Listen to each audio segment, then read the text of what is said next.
রাজ্যে পঞ্চায়েত নির্বাচনের দিন ঘোষণার সাথে সাথে সাংবাদিক সম্মেলন করলেন জেলা শাসক IAS দেবপ্রিয়বর্ধন। 11 জুলাই বৃহস্পতিবার বিকেলে আনুমানিক 4:20 নাগাদ উত্তর ত্রিপুরা জেলার জেলা সদর ধর্মনগর শহরে জেলা শাসকের অফিসের কনফারেন্স হলে একটি সাংবাদিক সম্মেলন অনুষ্ঠিত হয়। উপস্থিত ছিলেন উত্তর ত্রিপুরা জেলার জেলা শাসক দেবপ্রিয়বর্ধন, মহকুমা শাসক শ্যামজয় জমাতিয়া সহ অন্যান্য দপ্তরের আধিকারিকগণ। এই সাংবাদিক সম্মেলন মূলত পঞ্চায়েত নির্বাচনকে কেন্দ্র করে পঞ্চায়েত নির্বাচনের বিভিন্ন নির্দেশিকা সম্পর্কে বিস্তারিত আলোচনা করেন। Bureau report, Dharmanagar news online. তো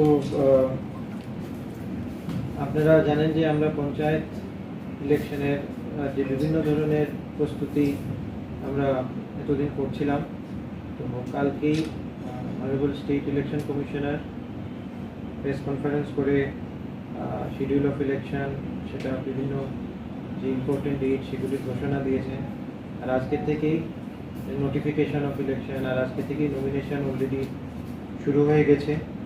তো মূলত যে জেলা পরিষদের রিটার্নিং অফিসার ডিএমএন কালেক্টররা হয়, তো সেখানে জেলা পরিষদের যে নমিনেশনগুলি সেগুলি আমাদের অফিসে হবে, অন্যগুলি সেটা ব্লকে নমিনেশন রিসিভ হবে।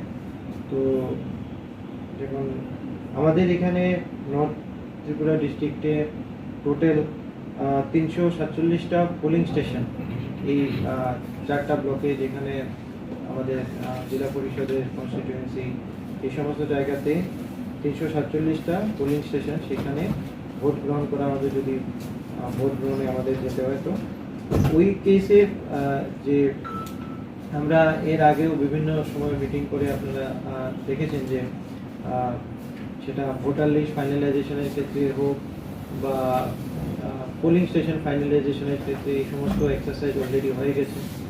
তো এখন যেমন নমিনেশন, তারপর স্ক্রুটিনি, তারপর উইথড্রয়ালের একটা টাইম ফ্রেম থাকে, তারপর যে বিভিন্ন ধরনের যদি ভোট গ্রহণ প্রক্রিয়া হয়, তো সেই ক্ষেত্রে সেই ডেট থাকে। তো ইম্পর্টেন্ট কিছু ডেট আমি আপনাদের সামনে ডিসকাস করতে চাই, আপনাদের ইনফর্ম করতে চাই। তো প্রথম যেটা হচ্ছে যে নোটিফিকেশন ইস্যু ডেট, আজকে নোটিফিকেশন ইস্যু হয়ে গেছে। তো সেই সাথে যে আমাদের নমিনেশন প্রক্রিয়া অলরেডি আজকের থেকেই শুরু হয়ে গেছে।